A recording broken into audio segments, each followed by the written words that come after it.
सोलापूर कृषी उत्पन्न बाजार समितीच्या निवडणुकीच्या निमित्ताने भाजपमधील अंतर्गत गटबाजी समोर येत असल्याचं चित्र आहे।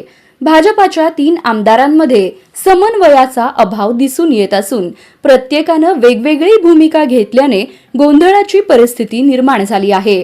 बाजार समितीच्या निवडणुकीत भाजपने सचिन कल्याण शेट्टी यांच्यावर जबाबदारी सोपवली आहे। त्यांनी सर्वपक्षीय आघाडी करण्याचा निर्णय घेतला आहे। मात्र त्यांच्या या भूमिकेला भाजपच्या काही नेत्यांचा पाठिंबा नसल्याचे दिसत आहे, तर काहींनी यावर स्पष्ट भूमिका घेतलेली नाही।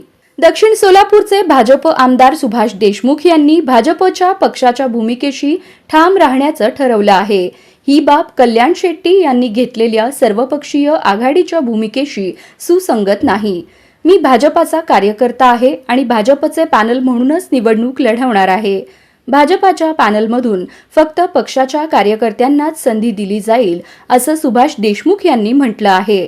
त्यांच्या या वक्तव्यावरून देशमुखांनी एक प्रकारे कल्याण शेट्टी यांच्या सर्वपक्षीय आघाडीच्या निर्णयाला विरोध केल्याचं बोललं जात आहे। तर उत्तर सोलापूरचे भाजप आमदार विजयकुमार देशमुख यांनी मात्र थेट निवडणुकीतून माघार घेतली आहे, पण त्यांनी कोणाला पाठिंबा द्यायचा हे अद्याप स्पष्ट केलेले नाही।